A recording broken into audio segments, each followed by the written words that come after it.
wabarakatuh.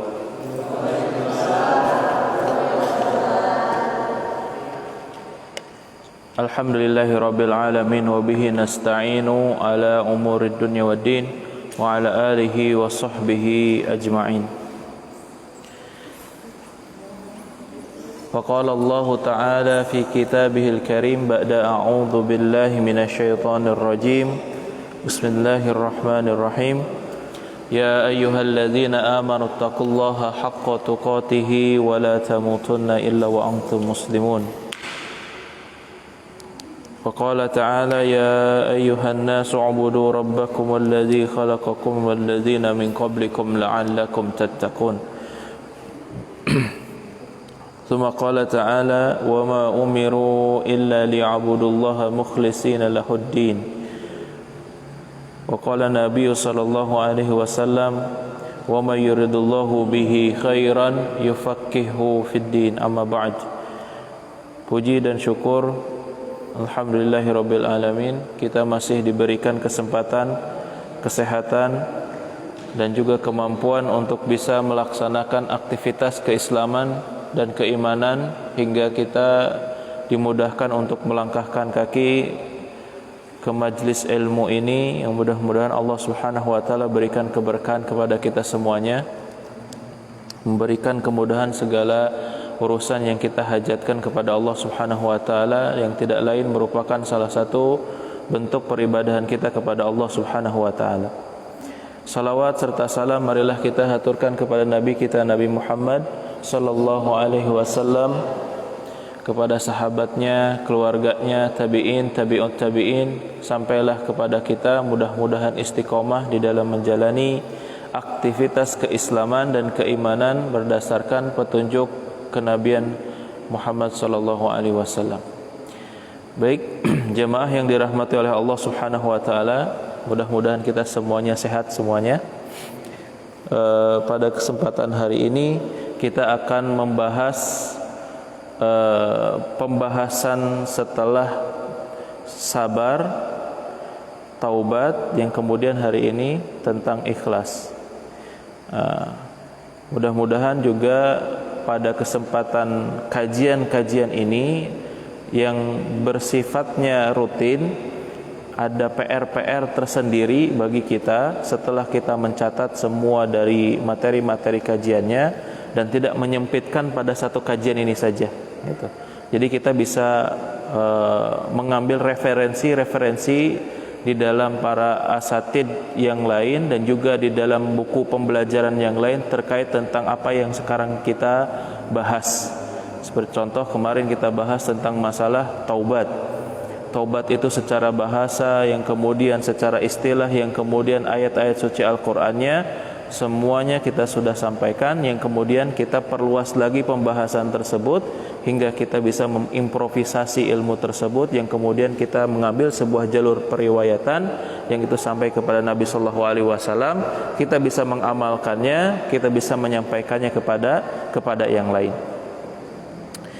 Kalau seandainya jamaah semuanya belum sempat mengikuti kajian-kajian sebelumnya, saya ingin promosi ya, bisa melihat kajian-kajiannya ataupun kegiatan-kegiatan Masjid Kasiti ini di Facebook, Masjid Kasiti Al-Muhajirin.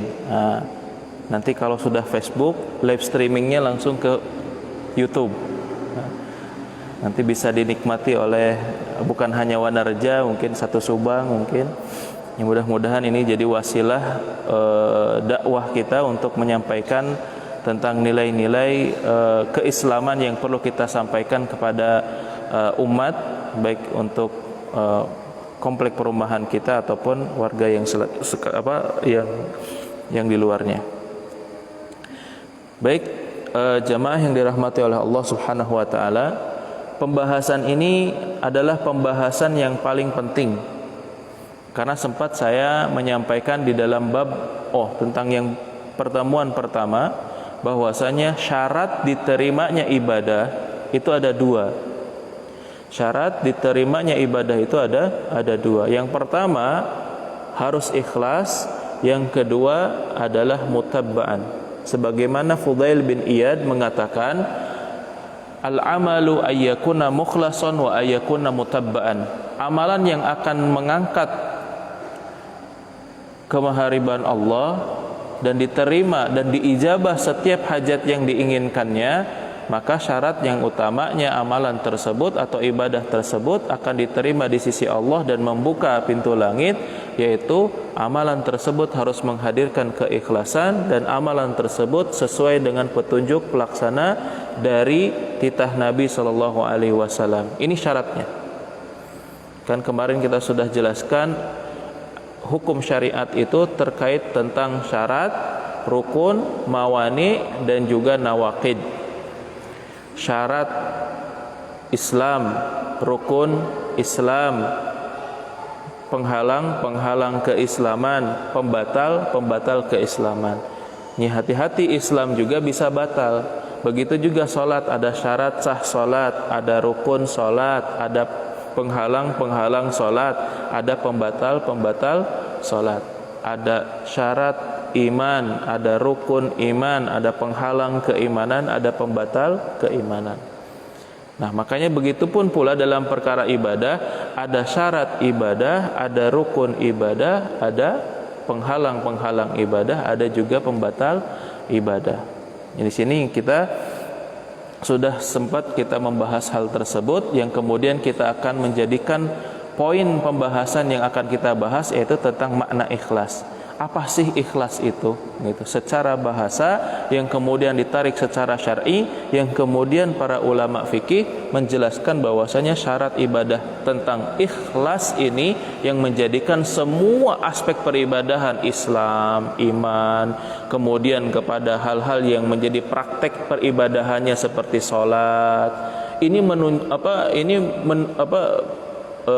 menjadi hal yang paling penting di dalam setiap bagian daripada aktivitas kehidupan kaum muslimin. Ya, ikhlas ini yang harus kita pahami.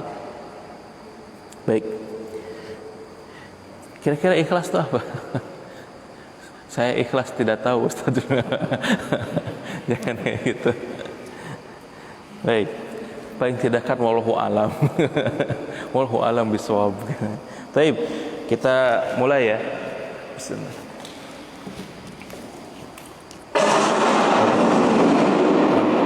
Menirau.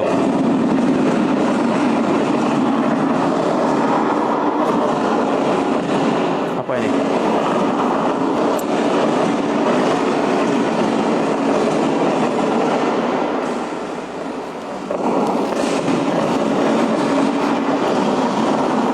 Apa ini, Pak?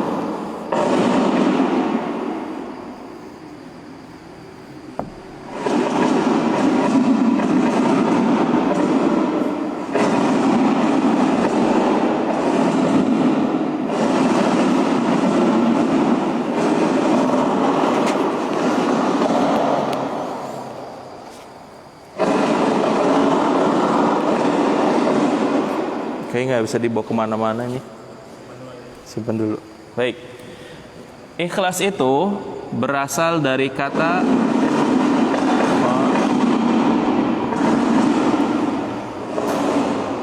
baik. Akar kata ikhlas yaitu berasal dari kata khalasa. Artinya bening,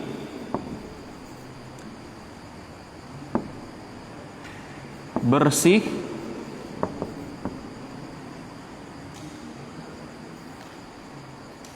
bening, bersih, bukan putih dia. Kalau putih itu ada warna ya. Kalau ini bening, bersih, suci bisa juga. Orang yang melakukan aktivitas keikhlasan disebut dengan khalis. Ini pelaku yang melakukan keikhlasan. Adapun orangnya disebut mukhlis. Nah, ada nama mukhlis di sini. Berarti orang yang ikhlas. Pelakunya disebut khalis, orangnya disebut mukhlis. Gitu. Adapun ada lagi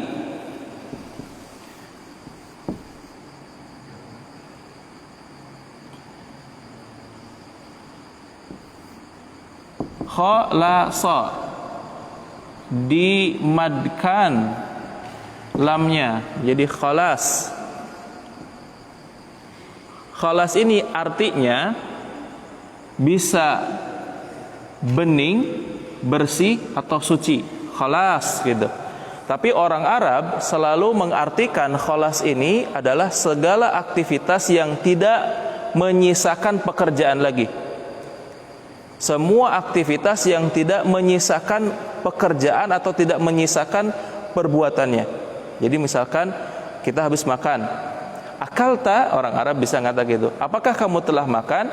Biasanya orang Arab mengatakan kholas. Kholas itu sudah mengerjakan tanpa bekas. Sebut dengan kholas. Artinya bening, bersih, tidak menyisakan sedikit pun pekerjaan ataupun perbuatannya. Kholas. Nah, kalau orang Indonesia selalu kalau bicara tentang kholas selalu bicaranya tuh sudah gitu, telah melakukan.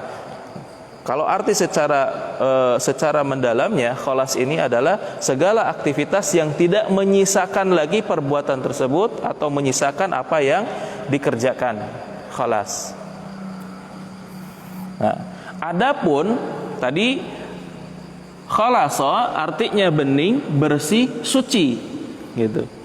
Sedangkan ini tadi pelakunya yaitu disebut dengan khalis, orangnya disebut mukhlas. Khalas artinya segala aktivitas yang tidak tidak menyisakan perbuatan hal tersebut. Sedangkan ditambah alif hamzah menjadi akhlas gini. Akhlas yaitu aktivitas yang menghilangkan atau membersihkan segala sesuatu yang bisa mencampuri kebeningan, kebersihan, kesucian, gitu. Jadi orang yang khalas itu berusaha bahwasanya pekerjaannya bersih tanpa ada tendensi yang lain, tanpa ada campuran yang lainnya. Sedangkan akhlas adalah segala sesuatu untuk menghindari tercampurnya kebeningan, kebersihan, kesucian, gitu. Jadi kalau para ulama mengatakan bahwasanya orang yang ikhlas itu adalah orang yang menghardik segala sesuatu yang bisa mengotori keikhlasan dalam perbuatan tersebut, gitu. Makanya kenapa ikhlas lawannya dengan riya. Ikhlas lawannya dengan riya. Ikhlas itu kebersihan. Nah, bisa jadi dalam konteks bahasa Indonesia ada lagi bahasa yang lain disebut dengan tulus, gitu. Tanpa pamrih, gitu. Nah, akhlas awalnya akhlas, gitu. Menjadikan aktivitas itu untuk meneguhkan aktivitas perbuatan yang tidak tercampur dari kesucian, kebersihan, kebeningan, itu disebut dengan ikhlas.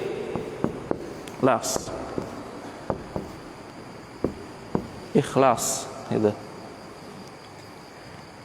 Maka di sini secara bahasa makna ikhlas itu suci, bersih, bening. Suci, bersih, bening. Namun kata para ulama, ikhlas ini lebih kepada amalan hati dan perkataan hati seseorang. Lebih kepada individual, bukan sesuatu yang sifatnya itu zahir. Makanya ketika saat bicara tentang bab toharoh, di situ disebutkan bab toharoh itu bahwasanya nadifatun wa akhlasun, yaitu bersih secara zahir dan suci, bening di dalam batinnya. Jadi toharoh itu bukan bicara tentang masalah kebersihan yang di luar, seperti yang disampaikan oleh para ulama, wathiyabaka fatahhir, pakaianmu itu bersih, suci. Yang dimaksud dengan bersih, suci itu bukan hanya pakaian, tapi di dalam hatinya pun harus menunjukkan kesucian berbanding lurus dengan kebersihan yang dipakai oleh pakaian yang dipakai oleh seorang hamba. Maka ketika bicara tentang ikhlas, yaitu tentang bagaimana kebersihan hati, amalan hati, kebeningan hati, dan kesucian hati. Maka ikhlas inilah yang menjadikan salah satu barometer dan usaha setiap seorang hamba ketika melaksanakan penghambaannya kepada Allah, harus betul-betul diarahkan kepada sesuatu yang Allah tunjukkan keridhoannya. Salah satu contoh adalah aplikasinya dalam surat Al-Ikhlas. Bahkan di dalam surat Al-Ikhlas tidak satu pun ada ayat yang berbunyi tentang keikhlasan, tapi menunjukkan bahwasanya surat ini mengajarkan tentang ketauhidan yang dimana arah dari keikhlasan, kebeningan hati kita tertuju kepada Allah Subhanahu wa ta'ala.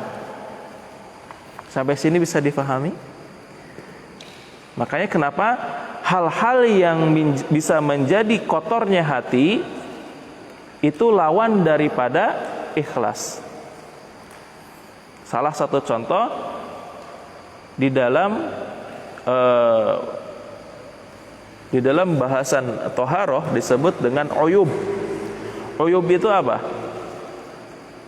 Uyub itu kotoran dalam bahasa Arab, tapi kotoran yang sifatnya hissiyah, yang tidak bisa nampak oleh mata. Para ulama menyebutkan jenis kotoran yang disebut dengan aib itu bukan kotoran yang bisa dilihat, namun sesuatu yang tersimpan, yang dirahasiakan oleh orang lain untuk tidak bisa melihatnya. Seperti kamislihi maksiyah, seperti contohnya maksiat, gitu. Ada enggak orang yang maksiat terang-terangan di depan masjid, misalkan, Bapak, Ibu, kita sedang maksiat di masjid, misalkan gitu. Kan pasti malu mereka. Maka ketika saat segala sesuatu kotoran yang bisa menyebabkan hatinya kotor disebut dengan uyub. Makanya akhlas atau ikhlas ini membersihkan segala sesuatu yang akan mengotori hati.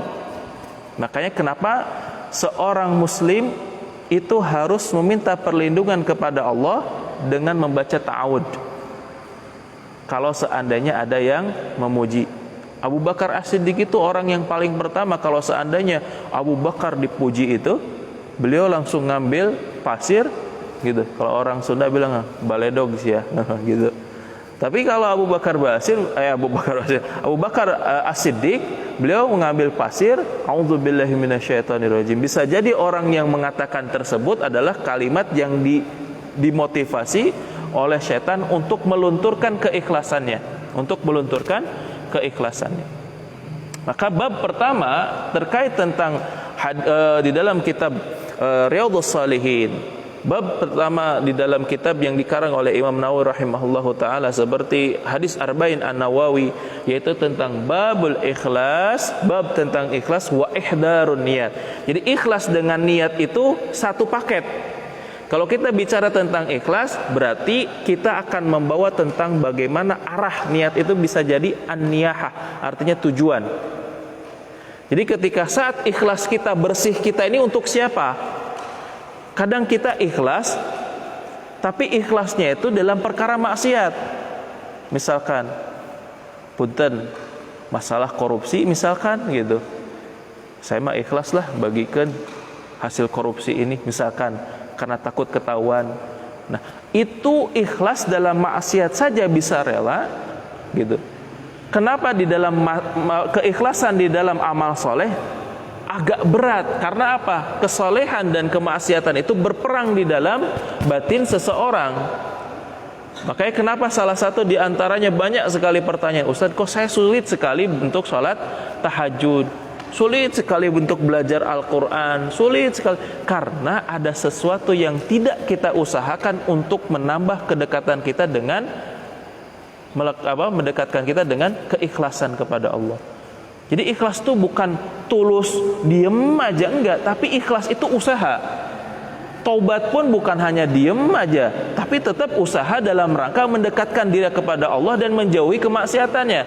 Begitupun pula dengan ikhlas, berusaha untuk membersihkan hati dari semua penilaian makhluknya, yang kita arahkan semua arah tersebut kepada Allah Subhanahu wa taala. Makanya di dalam bab pertama Sahih Muslim dan Imam Bukhari dalam kitab Arba'in An-Nawawi dan Riyadhus Shalihin, di situ disebutkan tentang innamal a'malu binniyat. Setiap apa yang dikerjakan, amal itu jamak daripada amal.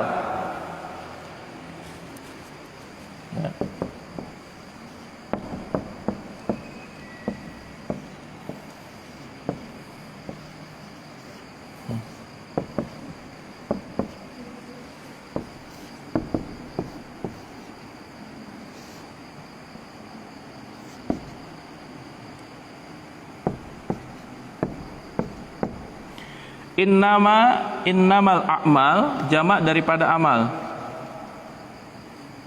Amalun. Sesungguhnya segala sesuatu itu tergantung, segala amal-amal tersebut sesungguhnya hanya saja semua amal-amal itu, amal-amal yang digerakkan oleh kita itu tergantung daripada niat. Nah, amal, para ulama menyebutkan apa yang dimaksud dengan amal ini ada 3 aspek yang harus kita pahami. Yang pertama, amalan dengan fikiran.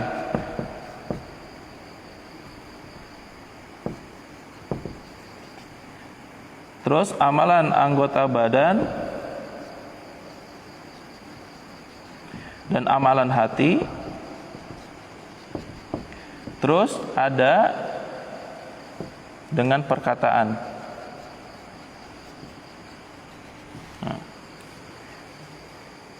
Seseorang kalau beramal tergantung dengan niatnya, dan niat ini tergantung kepada keikhlasan seseorang dalam mengamalkan. Jadi satu kesatuan. Makanya dikatakan hanya saja amalan-amalan yang kita lakukan hari ini tergantung pada niatnya. Niat dalam fikiran menurut para ulama, karena ini jamak daripada amal, pikiran pun beramal. Berfikir berarti ada aktivitas. Makanya kenapa kata Allah Subhanahu wa taala innahu fakkara faqaddar. Asbabun nuzul ayat ini terkait tentang Walid bin Mughirah yang mengatakan yang melakukan yang berniat di dalam fikirannya bagaimana Muhammad ini tersesatkan oleh Al-Quran. Coba bayangkan bagaimana mereka berpikir di dalam ini, niat mereka kan pasti kalau seandainya kita mau melakukan kejahatan itu berawal dari sebuah ide dulu. Nah, ide ini kan yang melakukan aktivitasnya itu pikiran. Bagaimana Muhammad ini, umat Muhammad ini tersesatkan oleh Al-Quran. Coba bayangkan, innahu fakkara faqaddar tsumma qutila kaifa qaddar tsumma nadhar tsumma abasa wastakbar. Ini bicara tentang bagaimana Walid bin Mughirah pikiran. Maka ketika saat itu para ulama mengatakan pikiran pun merupakan bagian dari amal, dan sejauh mana pikirannya itu bersih niatnya untuk ibadah lillahi ta'ala. Coba bayangkan dalam masalah pikiran saja kita diarahkan kepada sesuatu yang bisa membersihkan niatnya kepada Allah Subhanahu wa taala. Makanya para ulama menyayangkan ketika saat seorang sholat, maka dia harus dibersihkan dulu pikirannya. Jadi kalau seandainya orang yang sholat tapi mikirnya porno misalkan, sholatnya itu akan sia-sia. Bahkan kemarin sudah kita sampaikan, orang yang sholatnya benar itu akan terhindar dari dua problem. Yang pertama, inna sholata tanha anil fahsya, terhindar dari fahsya, pornografi, porno aksi. wal munkar, dari sisi kejahatan. Jadi kalau orang yang sholat masih mikirnya porno, masih pikirnya pornografi, porno aksi, terus juga masih zalim, misalnya ngebohong, masih menipu, masih apapun, berarti sholatnya tidak benar ini, gitu. Jadi sholatnya ada yang salah. Begitupun pula ketika kita datang ke sini, niat pikiran kita apa? Oh, kita menghilangkan kebodohan dalam keislaman kita, untuk merangkai sesuatu yang kita ingin lengkapi tentang misalkan tentang keikhlasan kita. Itu innamal a'malu binniyat wa innamal likulli imri'in ma nawa, dan Allah akan memberikan pahala sesuai dengan apa yang diniatkan. Ada niat jahat, sebelum dipraktekkan saja niat jahat di dalam pikiran sudah salah, sudah dosa. Bahkan ngomong kasar, ngomong kotor misalkan, sebelum diucapkan Allah sudah tahu, dan itu sudah masuk kepada fawahish, kepada kemaksiatan. Allah sebutkan di dalam surat Al-Mulk itu apa? Wa asirru qaulakum aw ijharu bi. Wa asirru, sekalipun kita merahasiakan, sembunyi-sembunyi, sir itu, makanya perkataan benar Allah akan memberikan pahala. Perkataan kotor Allah pun akan memberikan pertimbangan dosa kepadanya. Begitupun dengan amalan. Amalan pun juga sama. Pusatnya itu kan di dalam pikiran. Mau sholat, sudah kedengar adzan, berangkat sholat, niatnya sudah benar. Pas ketika saat di jalan ada yang memalingkan niatnya, misalkan main PS misalkan, atau main jalan-jalan naik motor, sholatnya enggak, tapi justru malah lurus tidak sholat, maka hal tersebut pun akan bernilai. Di awal niatnya benar, tapi ketika saat tidak mengerjakannya, maka diniatkan pun tidak sampai. Maka kata para ulama, likulli syai'in fi makanuhu, menempatkan sesuatu pada tempatnya. Seperti dalam hukum Islam, orang dihukumi sholat ketika saat dia sholat. Seorang pencuri dikatakan pencuri karena aktivitasnya mencuri. Kalau tidak mencuri, tidak dihukumi lagi pencuri, karena dia tidak mencuri. Misalkan karena kegep, tinggal dihukumi jenis yang dikerjakan sebelumnya sebagai bentuk hudud, bentuk had. Orang yang sholat disebut musolli. Orang yang tidak sholat, misalkan dia makan, tidak lagi dihukumi orang sholat. Maka hukum tersebut, pahala dan dosa tergantung dari pekerjaan yang dia lakukan. Begitupun pula dengan ini, dengan ikhlas, keikhlasan ini. Keikhlasan itu tergantung pada tujuannya. Makanya ketika saat berbicara tentang keikhlasan, yaitu ketulusan, kebersihan, kebeningan hati, yaitu ikhlas berusaha untuk tidak mencampurkan segala kebersihan, kebeningan, kesucian hati dengan segala sesuatu yang memalingkan dirinya dari Allah Subhanahu wa taala. Maka di dalam ayat yang pertama surat Al-Ikhlas, di situ menyebutkan qul huwallahu ahad. Katakanlah bahwa Allah itu satu. Nah, ini sudah ada niatnya. Niat dalam perkara ikhlas tujuannya kepada Allah Subhanahu wa taala. Dari ikhlas ini berbicara tentang ketauhidan. Jadi kalau seandainya orang yang ikhlas tapi bercabang, itu disebut dengan syaraka. Syaraka itu membuat sebuah cabang baru, disebut dengan musyrik. Dan musyrik itu disebutnya dalam bahasa hadis Nabi SAW, antaj'alallaha niddan, engkau menjadikan tandingan selain Allah Subhanahu wa ta'ala. Jadi kalau seandainya kita sholat, misalkan memperbagus sholat, Allahu Akbar, karena ingin dilihat sebagai orang yang sholat dan sholatnya paling benar, maka kita sudah mengotori hati kita dari keikhlasan dalam melaksanakan ibadah tersebut. Maka kita sudah menjadi andad, tandingan Allah dalam perkara ibadah tersebut. Coba bayangkan. Paham gak maksud saya? Makanya di surat Al-Ma'un disebutkan wailul lil musallin, celaka bagi orang yang salat, alladzina hum an salatihim sahun wa yamnaunal maun. Apa? Wailul lil musallin alladzina hum an salatihim sahun. Terus wa yamnauna maun, terus raun itu apa? Ya kalimatnya bahwasanya di situ dia ingin diperlihatkan sholatnya. Artinya antara ibadahnya kepada Allah dan memperlihatkan kepada makhluk ini menjadi dua tujuan yang berbeda. Dia sholatnya Allahu Akbar, ketentuannya syariat, namun niatnya bukan untuk Allah, tapi untuk ingin mengharapkan pujian dari makhluk. Maka di sini para ulama mengatakan bahwasanya ini pun bisa jadi sebagai andad kalau seandainya tidak diperhatikan sejauh mana keikhlasan kita dalam beribadah. Contoh misalkan sodakoh aja, yang satu 100 perak, yang satu 10.000, yang satu 100.000. 100 perak, 100 rupiah ketika saat masukinnya tek gitu dan melupakan apa yang telah dia kerjakan, hal itu sudah dikatakan ikhlas. Dibandingkan memasukkan 100.000 terus kepikiran sampai rumah, aduh salah, tadinya 2.000 masuk 100.000, terus kepikiran gitu. Bahkan ketika saat infak itu kan kita langsung milih 100.000, 5.000, 20.000, 2.000 misalkan seperti itu. Tapi tetap itu pun dikatakan keikhlasan. Karena apa? Kita memberikan sesuatu yang tidak ada pamrih ketika saat melakukan hal tersebut. Makanya kan riya itu ada dua. Riya ketika saat dilihat, ingin dilihat. Riya ketika saat hatinya itu bangga. Riya dalam hati itu disebut dengan ujub, bangga dengan aktivitas tersebut.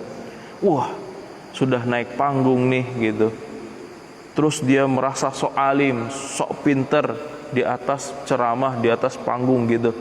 Yang kemudian apa? Yang kemudian dia mengharap pujian dari orang lain, terus ingin viral, itu disebut riya secara nampak. Sedangkan ketika saat dia bangga di dalam hatinya, itu ujub. Nah, ini bahaya. Kalau terus dipupuk terus, sudah menjadi besar, disebut dengan sombong. Sombong itu meninggikan hati, merendahkan orang lain. Maneh mah naon atuh bari karek kamari sore udah ngomong agama misalkan seperti itu.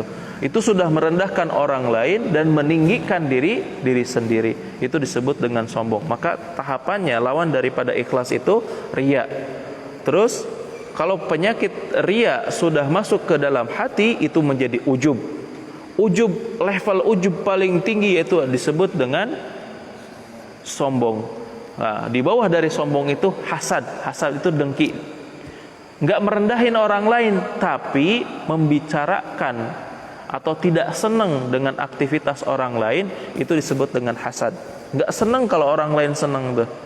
Misalkan yang satu punya motor, itu di dalam hatinya tuh punya suudzon, paling juga kreditnya kayak gini. Itu semuanya dari hasad. Gak seneng kalau orang lain mendapatkan kesenangan. Itu disebut dengan hasad. Hasad itu dengki. Dan hasad ini yang mengantarkan kesombongan, dan hasad ini yang akan mengantarkan kepada kekafiran. Allah Subhanahu wa taala mengatakan, wadda katsiran min ahlil kitabi yaruddunakum min ba'di imanikum kuffaran hasada. Banyak di antara ahli kitab, orang-orang sebelum datangnya Islam kepada mereka tahu tentang bagaimana Taurat, bagaimana Injil, bagaimana Zabur, dan mereka tahu bagaimana ayat-ayat yang akan turun kepada Nabi Muhammad SAW sebagai khatamul anbiya. Dan ketika saat itu mereka yaruddunakum, murtad min ba'di imanikum, setelah mereka beriman kepada Allah, hasada, dikarenakan dengki. Ternyata orang yang menjadi terakhir seorang nabi itu bukan di kalangan Bani Israel, bukan dari kalangan orang-orang dari Nabi Yakub, Nabi Yusuf, Nabi Musa, Nabi Yahya, Nabi Zakaria, Nabi Isa alaihi salam, yang kemudian nabi terakhir dari kalangan penggembala kambing, yaitu Nabi Muhammad sallallahu alaihi wasallam. mim ba'di imanikum kuffaron hasada. Kafir hanya perkara hasad. Coba. Dia ngerti tentang Al-Quran, Alkitab, bahkan ngerti Zabur, Taurat sama Injil, tapi kafir karena dengki. Iblis juga seperti itu. Iblis dikatakan kafir dikarenakan apa? Udah sombong duluan. Wa idh qulna lil malaikati isjudu li adama fasajadu illa iblis. Ketika diperintahkan para malaikat untuk sujud kecuali iblis, aba wastakbara wa kana minal kafirin. Dikarenakan dia sombong. Kok sombong? Sombongnya itu karena apa? Di dalam ayat yang lain mengatakan anna khairum minhu, ya Allah saya lebih baik daripadanya. Khalaqtani minan narin wa khalaqtahu minat tin. Saya diciptakan dari api sedangkan dia diciptakan dari tanah. Merendahkan orang lain, meninggikan dirinya, gitu. Bahkan berargumen, ya Allah engkau lebih berhak diibadahi selain daripada Adam. Ini udah sombong dan punya argumen. Jadi orang sombong itu bukan nggak punya alasan, dia punya alasan dengan dalih-dalih yang dia benarkan sendiri untuk meninggikan hatinya. Seperti iblis, saya lebih baik daripada manusia. Saya diciptakan dari tanah, sedangkan dia saya diciptakan dari api, sedangkan dia dari tanah. Nah, inilah yang akan menyebabkan hati kita ini penuh dengan kotoran-kotoran yang kemudian ketika saat kita sholat, ketika saat melakukan amal soleh, tidak ada keikhlasan. Makanya banyak pertanyaan, Ustadz gimana sih cara khusyuk? Cara khusyuk itu harus ikhlas dulu. Ikhlas dulu untuk Allah Subhanahu wa ta'ala. Hilangkan ini pikiran dari niat-niat buruk. Misalkan niatnya sholat itu karena misalkan ada sesuatu, mungkin ada akhwatkah, ada misalkan ada sholat Jumat, ada berkatkah, misalkan ikut pengajian karena ada gorengan, misalkan kayak gitu. Nah ini kan niatnya harus dihilangkan dulu, gitu, supaya benar tulus dalam membersihkan hati. Ketika saat satu amalan ikhlas itu akan menggugurkan semua dosa-dosa yang telah lalu dikarenakan ketidaktahuan ataupun kesadaran kita. Jadi satu amalan ikhlas akan menggugurkan semua dosa-dosa yang lalu.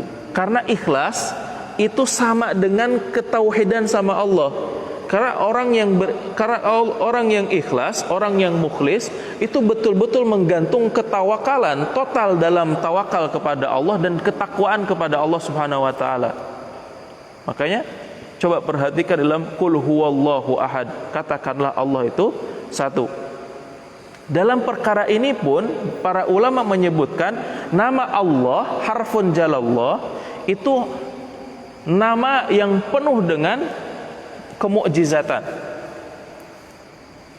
Penuh kemukjizatan yang kemudian ini sama muradifnya dengan makna ikhlas, yang kemudian menjadikan syarat ibadah seseorang itu harus ikhlas. Tidak ada di dalam Al-Quran, tidak ada di dalam kitab-kitab yang lain seperti di dalam Al-Quran ketika saat disebutkan lafaz Allah harfun jalallah, ketika saat dihapus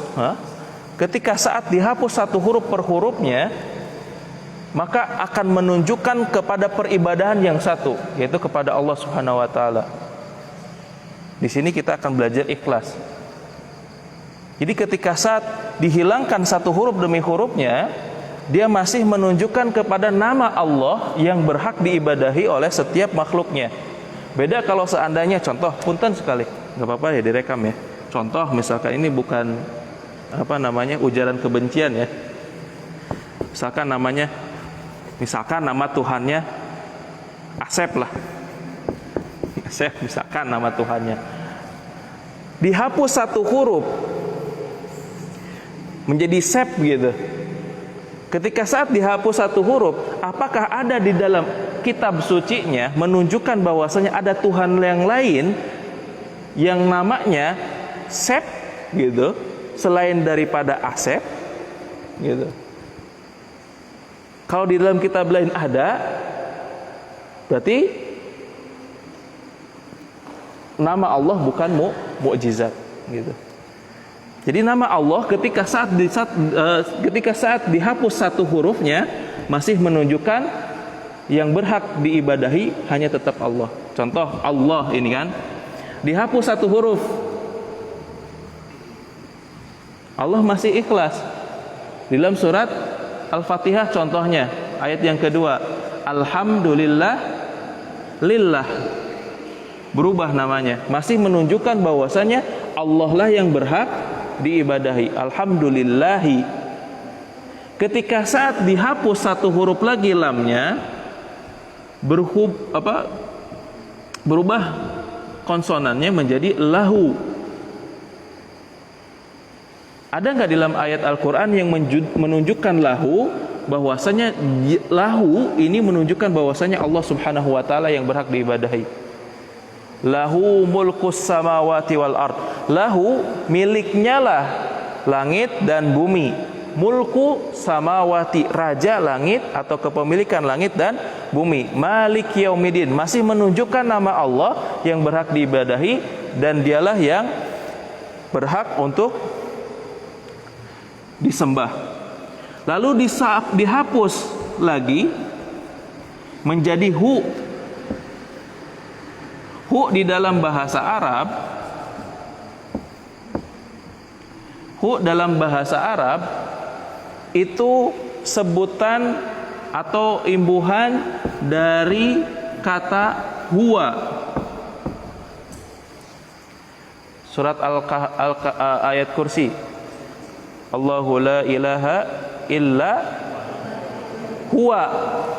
Huwanya itu ditaksir, disempitkan maknanya, atau kalau ketika saat waqaf pasti disebut dengan hu gitu. Kalau di dalam ilmu tahsin seperti Allahu la ilaha illa hu gitu. Sama ketika saat surat Al-Ikhlas, Qul huwa Allah. Qul huwa Allah. Sampai sini saya paham? Masih menunjukkan kepada siapa? Kepada Allah lah yang ditujukan tempat untuk beribadah kepadanya. Bahkan ketika saat dihapus tanpa ada maknanya di dalam bahasa Al-Quran, segala sesuatu yang gak bisa dilihat oleh mata itu disebut dengan ghaib. Segala sesuatu yang tidak bisa dilihat oleh mata itu disebut dengan perkara ghaib. Dan itu pun berhak seorang mukmin untuk beriman kepada Allah dalam perkara ghaib yang gak bisa dilihat oleh mata.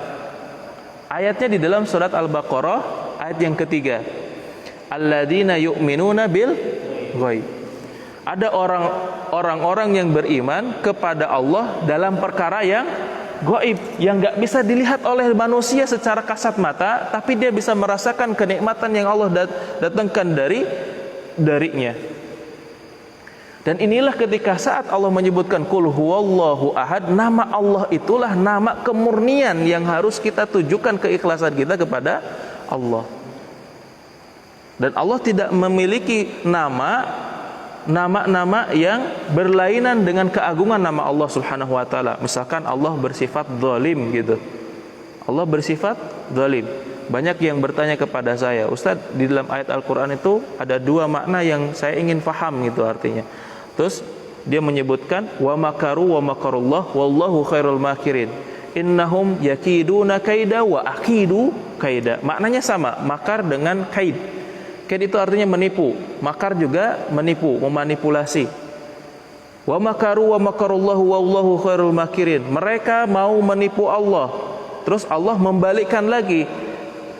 Dan sebaik-baiknya tipuan itu adalah makar Allah. Di situ Allah disifati sebagai makar. Apakah Allah mendapatkan sifat dalam asma wa sifatnya tentang makar? Para ulama enggak, itu maksudnya adalah Malik Yaumiddin, yang artinya adalah al-jaza, balasan bagi orang yang menipu. Jadi kalau seandainya ada seorang hamba yang menipu Allah, ketika Allah ditipu berarti Allah dhaif, bukan Allahu akbar. Allahu kuat.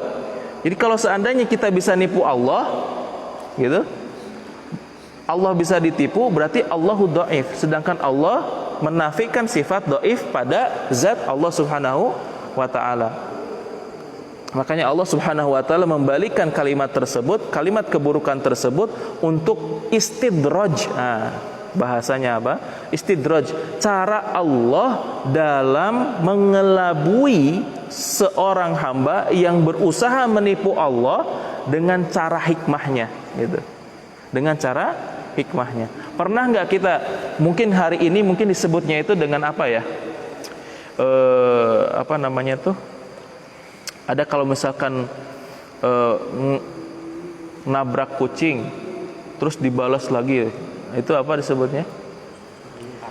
Karma. Nah, hari ini disebut dengan karma. Apakah ada karma di dalam Islam? Para ulama mengatakan tidak ada. Itu perkara Allah Subhanahu wa ta'ala. Bisa jadi Allah balas di dunia, bisa jadi Allah balas di akhirat. Banyak orang yang ngageleng kucing tapi berakhir tidak menjadi apa-apa, tidak ada masalah apa-apa, gitu. Tapi ada juga orang yang setelah ngageleng kucing terus kemudian celaka. Bisa jadi Allah balas di dunia, bisa jadi Allah balas di akhirat, gitu. Makanya ketika saat bicara tentang karma, ada orang yang sekarang ini pandai ngabohong, ujung-ujungnya nanti ketahuan bohongnya seperti apa. Karena itulah Allah dengan cara hikmahnya membuat sebuah istidraj bagi orang yang, istidraj itu apa? Cara lembut Allah untuk menyentil, untuk mengingatkan kita bahwa perilaku kalian menipu Allah itu salah. Yang hakikat yang ditipu itu adalah kalian sendiri, gitu. Yang ketika saat kita mau melakukan kemaksiatan, diam-diam misalkan mencuri, misalkan diam-diam, hakikatnya dia tuh bukan mencuri uang dari orang lain yang kemudian kita untung. Hakikatnya kalian telah mencuri uang kalian yang Allah tutupi rizkinya dari hasil pencurian yang kalian sembunyi-sembunyikan, gitu. Maka seperti itu cara makar Allah itu lebih baik. Banyak hari ini orang-orang yang tobat yang mereka merasakan bahwasanya dulu kami melakukan perbuatan dosa yang kemudian Allah timpakan kesulitan, kemelaratan yang kami rasakan, mungkin itu buah daripada dosa kami yang dulu belum kami tobati. Yang kami sekarang rasakan bagaimana perihnya untuk melakukan ketaatan sama Allah setelah kami melakukan kemaksiatan. Maka itu cara Allah melakukan tipu dayanya. Bukan berarti Allah, berarti Allah maha tukang tipu misalkan kayak gitu. Enggak. Karena Allah seandainya ditipu oleh manusia, berarti Allahu dhaif, Allah lemah. Dan Allah akan menafikan hukum tersebut atau sifat tersebut dikarenakan apa? Kesalahan dalam memahami makna ayat tersebut. Jadi ketika itulah Allah mengatakan bahwasanya al-jaza itu merupakan balasan bagi orang yang melakukan perbuatan tipu daya kepada Allah Subhanahu wa ta'ala. Karena itu yang akan menghilangkan keikhlasannya. Jadi dosa-dosa itu, kotoran-kotoran itu yang menempel kepada diri kita akan menghilangkan kadar keikhlasan kita dalam beribadah.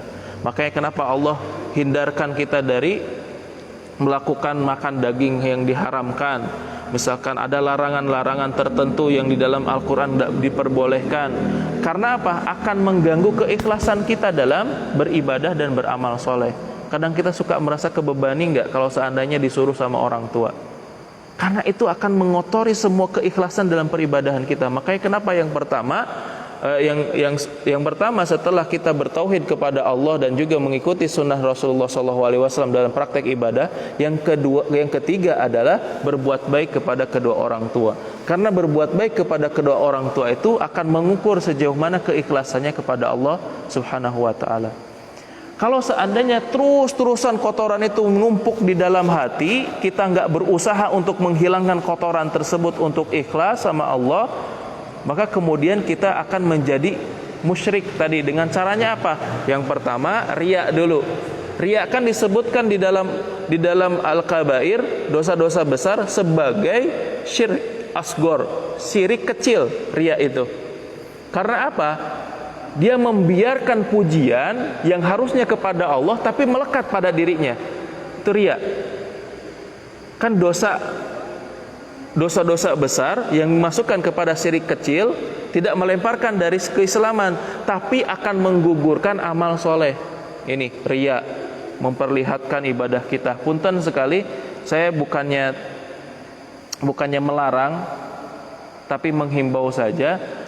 Banyak sekali teman-teman kalau sudah umroh seakan-akan umrohnya itu umrohnya itu bisa memotivasi orang, mungkin bisa memotivasi orang, tapi tujuannya apa? Ya kembali lagi kepada niat. Cekrek foto di Mekah gitu, cekrek foto di Mekah, apalagi lagi sholat, lagi di rokaat kedua misalkan gitu, update status, alhamdulillah sholat tahajud, cekrek lagi sujud misalkan kayak gitu. Ini kan akan menghilangkan amal tersebut gitu.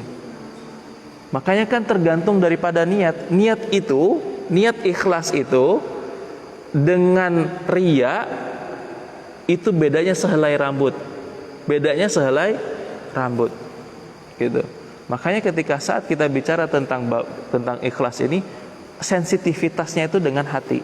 Makanya kenapa hati itu menjadi porosnya keimanan seseorang dan juga menjadi baterai ruhnya anggota tubuh dalam melaksanakan ajaran atau syariat Islam. Ini bab tentang ikhlas gitu. Makanya kenapa di dalam perkara seseorang akan menggugurkan keikhlasannya itu, yang pertama itu adalah riya. Dan yang kedua adalah sum'ah. Sum'ah itu apa? Menceritakan kebaikan kita. Makanya dalam hadis Nabi SAW menyebutkan, man sami'a sami'allahu bihi, man ro'a ro'allahu bihi. Barang siapa yang dia menceritakan kebaikan ibadahnya, maka Allah akan menceritakan aib-aibnya. Barang siapa yang dia memperlihatkan ibadahnya untuk orang lain, maka Allah akan memperlihatkan aib-aibnya. Artinya menceritakan kebaikan kita dan juga memperlihatkan kebaikan kita, ini merupakan salah satu bentuk di mana letak keikhlasannya. Untuk Allah kah atau untuk orang lain kah? Misalkan seperti itu.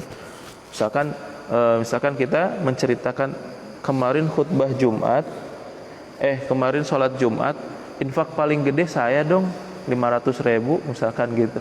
Tujuan menceritakan itu tuh untuk apa? Kalau Abu Bakar As-Siddiq itu diceritakan oleh Rasulullah.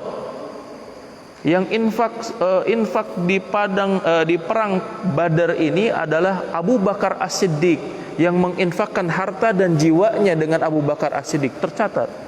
Semua para sahabat iri dari sesuatu yang baik itu disebutnya gibtoh, bukan gibah. Si eta wae salatna paling pertama gitu. Itu bukan gibah, tapi gibtoh, kecemburuan dari sisi ketaatan. Kalau gibah itu kan membicarakan aib seseorang, misalkan dia pernah melakukan kemaksiatan, diungkit kemaksiatannya itu gibah. Membuka aib seorang muslim yang harus ditutup seorang muslim. Tapi kalau seandainya iri dengan ketaatan, kesolehan seseorang, itu disebut dengan gibtoh namanya. Semua para sahabat justru malah iri kepada Abu Bakar As-Siddiq. Abu Bakar As-Siddiq gak minta untuk namanya untuk disebutkan oleh Rasulullah SAW, tapi Rasulullah SAW ingin memicu kepada para sahabat untuk melakukan sebagaimana Abu Bakar melakukan hal tersebut. Seperti Rasulullah ba'da sholat subuh sengaja mengatakan kepada jamaahnya, siapa yang hari ini sudah berkunjung kepada orang yang sakit. Terus yang kedua, siapa pada hari ini yang telah bersodakoh, itu ba'da sholat subuh. Nabi mengatakan seperti itu. Siapa yang hari ini sudah melakukan sholat jenazah dan berkunjung kepada orang-orang yang bertakziah kepada orang-orang yang ditinggalkan. Enggak ada para sahabat yang ngacung kecuali Abu Bakar As-Siddiq. Tuh lihat, sebelum fajar itu terbit, Abu Bakar As-Siddiq lah yang pertama kali melakukan amalan tersebut, dan tidak ada nama yang akan dipanggil oleh ahli surga kecuali Abu Bakar As-Siddiq lah pemimpin yang pertama dari amalan-amalan yang telah dilakukan oleh para sahabat. Makanya kenapa al-asyarah mubashiruna fil jannah, ada 10 sahabat yang dijanjikan masuk surga, yang pertama itu adalah Abu Bakar As-Siddiq gitu. Abu Bakar As-Siddiq itu mengislamkan 4 atau 6 ya. 6 orang yang disebutkan oleh Rasulullah SAW dari 10. Jadi dari 10 orang ini, salah satunya Abu Bakar As-Siddiq, dan termasuk diantaranya orang yang masuk Islam oleh Abu Bakar As-Siddiq itu adalah diantaranya Utsman bin Affan. Terus Abdurrahman bin Auf. Itu semuanya oleh Abu Bakar As-Siddiq. Bagaimana jasanya tidak mendapatkan penghargaan dari Nabi Shallallahu Alaihi Wasallam dikarenakan amal solehnya. Terus juga kenapa Abu Bakar As-Siddiq menjadi tokoh yang pertama disebutkan oleh Nabi Shallallahu Alaihi Wasallam setelah beliau wafat untuk menggantikan imam. Para sahabat semua, para ulama menjelaskan terkait tentang bagaimana kadar amalan hatinya Abu Bakar As-Siddiq. Sampai Nabi Shallallahu Alaihi Wasallam memberikan sebuah kias. Kalau seandainya Abu Bakar As-Siddiq ditimbang dengan setengah daripada penduduk bumi ini, maka imannya Abu Bakar As-Siddiq itu lebih berat dibandingkan penduduk bumi. Para ulama mengatakan bahwasanya fa innahu syai'un wa qara fi qalbi, ada sesuatu yang tertanam di dalam hatinya Abu Bakar As-Siddiq. Imam Nawawi menyebutkan wahwal ikhlas, dia lebih bisa mengontrol dirinya dari sisi keikhlasannya kepada Allah Subhanahu wa taala.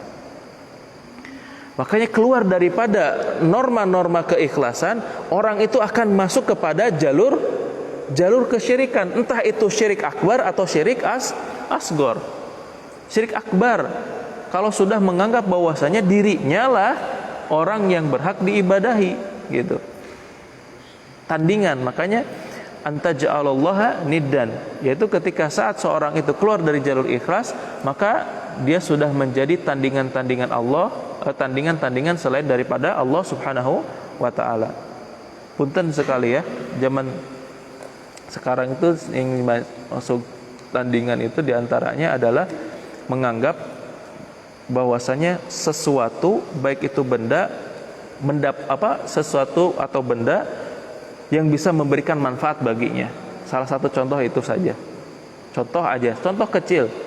Punten, kalau orang yang suka main bola, dia pakai baju Lionel Messi Barcelona misalkan. Ustadz, kenapa ya saya kalau pakai baju Lionel Messi satu pertandingan bisa 5 gol misalkan gitu. Tapi kalau nggak pakai baju Lionel Messi nggak bisa cetak gol gitu. Nah, menganggap bahwasanya pakai baju tersebut mendapatkan manfaat, lalu kita takjub kepadanya, maka ini sudah masuk kepada kategori apa? Syirik. Nah, entah nanti syiriknya syirik akbar atau syirik kecil, bisa jadi itu bisa mengotori keikhlasan kita, gitu. Nah, menganggap kita lebih baik dalam masalah peribadahan, itu pun akan masuk kepada syirik asgor yang akan menghilangkan amal soleh tersebut. Jadi syirik asgor atau syirik kecil ini tidak akan melemparkan kita kepada keislaman, tapi menggugurkan amal soleh kita. Dengan cara pakaian bagus, pamer, baju orang mah lebih halus daripada baju maneh misalkan. Dekil, menghinakan orang terus juga ingin memperlihatkan pakaiannya, maka amalan yang ketika saat kita hadirkan ke sholat tidak bernilai apapun amalan pakaian, pahala pakaian yang kita pakai untuk sholat itu. Karena apa? Sudah membanggakan dirinya, menganggap dirinya layak, bahkan katakan model pakaian itu, maka hukumnya dia akan gugur pahala yang dia pakai itu. Makanya keikhlasan ini penting, karena syarat ibadah itu diterima di sisi Allah adalah ikhlas. Ikhlas menjalankan semua aktivitas tersebut. Makanya di dalam surat Al-Ikhlas kan tidak disebutkan kata ikhlas, karena itulah yang memang ditujukannya itu kepada Allah Subhanahu wa taala. Makanya Allah Subhanahu wa taala mengatakan, "Wa ma umiru illa liya'budullaha mukhlishan lahuddin." Tidaklah aku perintahkan kalian untuk beribadah kepada Allah mukhlishan lahuddin. Mukhlis tadi kan orang yang ikhlas, kecuali orang yang ikhlas dalam aturan agama, gitu. Dalam aturan agama itu ikhlas aja ada aturannya untuk membersihkan hati, itu ikhlas. Makanya sholat itu dalam rangka membersihkan hati. Kalau seandainya sholat justru malah nambah kotor hati, ada yang salah dengan niatnya. Mukhlishan lahuddin. Salah satu contoh ketika saat Imam Ahmad bin Hambal di dalam kitab Mustadraknya, Imam Ahmad bin Hambal jalan di pasar ketemu 2 muridnya. Pas kebetulan itu hari Kamis. Imam Ahmad bin Hambal bawa tentengan hasil belanjaannya di pasar. Yang kemudian lihat ada muridnya 2 orang ini, yang satu Imam Ahmad ngasih roti, yang satu ngasih susu.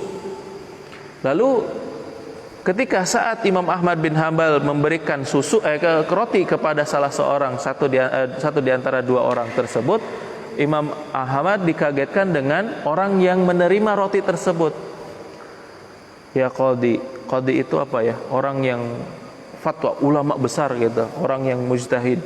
Ketika saat mengatakan Imam Ahmad mendengarkan kalimat tersebut, fa inni shaimun, wahai Imam Ahmad, saya sedang saum. Imam Ahmad langsung mendoakan. Ini kalau seorang ulama, imam besar, ketika saat mendoakan, itu tuh merupakan sebuah keberkahan yang sangat besar. Imam Ahmad bin Hambal mengatakan semoga Allah mudahkan urusanmu, semoga Allah berkahi semua diberkahi hartanya dan yang lainnya. Gitu. Mendengarkan Imam Ahmad mendoakan orang yang menerima roti tersebut, orang yang menerima susu pun mengatakan, "Ya Imam, fa inni shaimun aidan." Wahai Imam, saya juga puasa juga, katanya gitu. Kata Imam Ahmad bin Hambal dengan mendoakan, "Nas'alullah 'alal mukhlasin." Kita memohon kepada Allah untuk ikhlas. Coba bayangkan 2 orang ini diberikan doa tapi dengan konteks yang berbeda. Yang satu Imam Ahmad bin Hambal doakan keberkahan karena dia menyatakan dengan jujur bahwasanya dia shaim, karena bisa salah alamat nanti kalau seandainya dia mendapatkan roti, dia makan hari itu sedangkan dia sedang dalam keadaan puasa.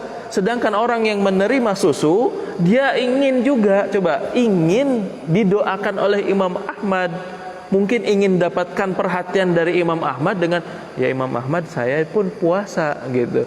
Imam Ahmad tahu supaya meluruskan niatnya untuk mendoakan nas'alullah 'alal mukhlasin. Kita doa sama-sama untuk bisa membersihkan hati kita supaya tidak ibadah kita itu bukan untuk makhluk tapi untuk Allah. Karena Imam Ahmad bukan Allah, bukan Tuhan. Makanya Imam Ahmad mengatakan, luruskan niatnya untuk ikhlas ibadah tersebut kepada Allah Subhanahu wa taala. Sampai sini bisa difahami? Bisa difahami ya? Baik. Karena waktunya takut kemalaman, ada tamu dari seberang ini. Barangkali ada yang ditanyakan, mangga, supaya tidak banyak-banyak. Baik, mangga.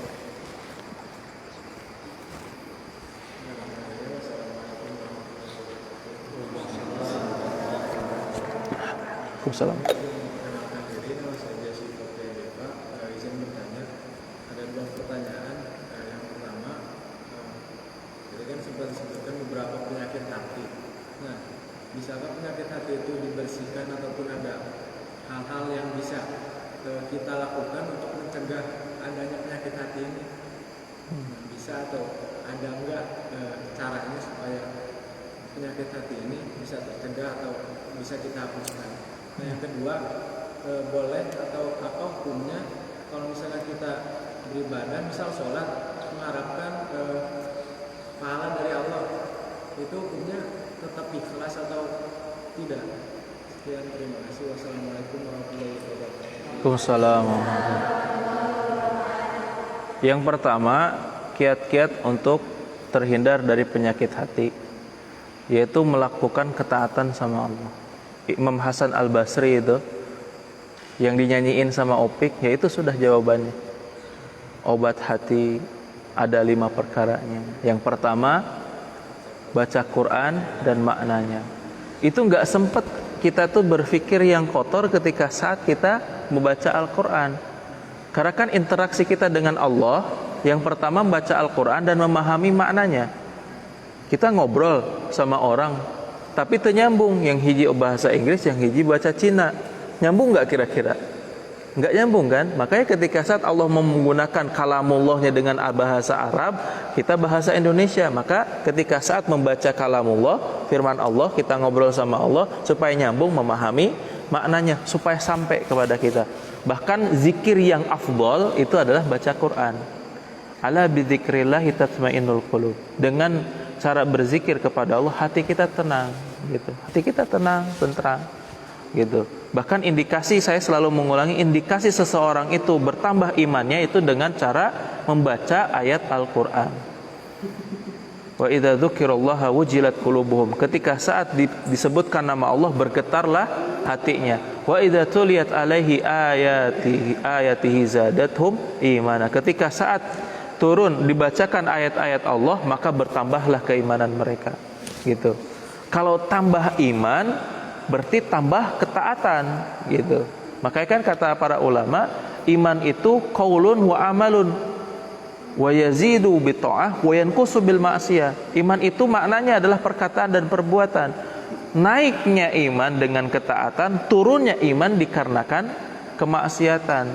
Jadi kalau kita kendorin gitu, ngendorin keimanan, pasti ada kemaksiatan gitu. Pasti ada kemaksiatan di dalam diri kita. Maka salah satu caranya adalah taat sama Allah dengan cara itu tadi. Obat hati itu baca Quran dan maknanya. Bermajlis ilmu juga sama, kumpul dengan orang-orang soleh. Terus dengan orang-orang yang positif, melakukan sholat malam. Sholat malam itu kan ibadah yang tidak ada yang mengganggu kecuali dirinya dengan Allah. Nah itu dilatih tuh. Amalan yang paling disukai oleh Allah adalah amalan ketika sendirian dia terpaut hatinya kepada Allah. Salah satunya sholat tahajud. Coba deh, kalau sholat tahajud tuani misalkan sian kujuri, berarti masih keneh borangan gitu. Masih sian sama makhluk, bukan sama Allah gitu. Ustaz kacaina sian misalkan gitu. Itu berarti masih ada dosa yang atau pikirannya yang terhalusinasi terus, nontonnya jangan uka-uka terus maksudnya. Taib, itu salah satunya. Terus yang kedua tadi apa? Apa hukumnya kalau misalnya kita sholat? Oh ya. Mendapatkan pahala itu motivasi. Tapi tetap ketika saat melaksanakan ibadah kita menghadirkan ikhlas itu untuk turunnya ridho Allah Subhanahu wa taala. Gitu. Karena pernah Nabi SAW mengatakan, kalian kalau seandainya beribadah untuk mengharapkan surga itu salah. Yang akan memasukkan kalian ke surga Allah itu adalah Allah Subhanahu wa taala itu sendiri. Jadi kalau kalian ingin minta surga, minta sama Allah, bukan minta ke surga, gitu. Kalau minta kepada Allah, surga dikasih. Tapi kata Imam Syafi'i mengatakan bahwasanya meminta pahala itu imbalannya. Itu imbalannya. Cuman ini masalahnya masalah kepada niat. Tujuan kita ibadah kepada Allah itu menghadirkan keikhlasan untuk Allah. Efek sampingnya dapat pahala, gitu. Efek sampingnya dapat pahala keridhaan Allah Subhanahu wa taala. Kalau seandainya kita mengharapkan pahala kepada Allah, Allah akan berikan pahala itu saja. Makanya kata Rasulullah SAW, kalian mengharapkan pahala dari Allah Subhanahu wa taala, maka nanti di akhirat pun Allah akan berikan pahalanya. Seandainya dia masuk surga, Allah berikan surganya, tapi surganya hanya sebatas seumur hidupnya ketika saat di dunia. Ketika dia misalkan umurnya di 30 tahun, misalkan 30 tahun harapannya pengen masuk surga, terus meninggal dia, Allah akan berikan surganya sampai kepada umur sisa dia selama di dunia. Misalkan ketika saat di dunia dari umur 30 tahun ke 60 tahun, berarti dia 30 tahun umurnya taat terus, hanya ingin mendapatkan pahala surga. Allah pun akan hadirkan itu, gitu. Hadirkan pahalanya, pahala ketika diminta selama di dunianya, ketika saat dia ingin masuk surga diberikan masuk surga, tapi dengan durasi 30 tahun. Kata Allah Subhanahu wa taala, kamu mintanya pahala, bukan minta ibadah karena lillahi taala, karena Allah Subhanahu wa taala, gitu. Makanya kenapa orang yang meminta kepada Allah itu lebih menguntungkan dibandingkan meminta pahala Allah, gitu. Ibaratnya orang tua nitah gitu. Dek, pangmeserkeun pecin misalkan 500. imbalannya apa gitu. Nih dikasih 500 gitu. Sudah. Setelahnya nggak akan ngasih lagi gitu. Cuman hanya memberikan, minta imbalan saja gitu. Itu salah satu contohnya lah gitu. Salah satu contohnya seperti itu. Taib, wallahu a'lam. Ada lagi? Yang lain? Bisa kalau sudah ngobrol nanti saya namanya. Kalau nggak ada, kita tutup. Nah, kalau nggak ada kita tutup dengan doa bersama ya. Allahumma shalli ala Muhammad wa ala ali Muhammad kama shallaita ala Ibrahim wa ala ali Ibrahim innaka Hamidum Majid. Allahumma barik ala Muhammad wa ala ali Muhammad kama barakta ala Ibrahim wa ala ali Ibrahim innaka Hamidum Majid. Allahumma ighfir lil mu'minina wal mu'minat wal muslimina wal muslimat al ahya'i minhum wal amwat innaka sami'un qaribun mujibud da'wat fa ya qadiyal hajat. Allahumma ansur ikhwanina al muslimina wal muslimat wal mustad'afina fi kulli makan wa zaman. Allahumma a'izzal islam wal muslimin. Rabbana zalamna anfusana fa in lam taghfir lana wa tarhamna lanakunanna minal khasirin. ربنا لا تزغ قلوبنا بعد إذ هديتنا وهب لنا من لدنك رحمة إنك أنت الوهاب ربنا آتنا في الدنيا حسنة وفي الآخرة حسنة وقنا عذاب النار والحمد لله رب العالمين وصلى الله على المرسلين سبحانك اللهم وبحمدك أشهد أن لا إله إلا أنت أستغفرك وأتوب إليك jazakumullah khairan katsiran. Mudah-mudahan nanti kedepannya bisa kita lanjutkan dengan tema yang lain. Kalau misalkan ada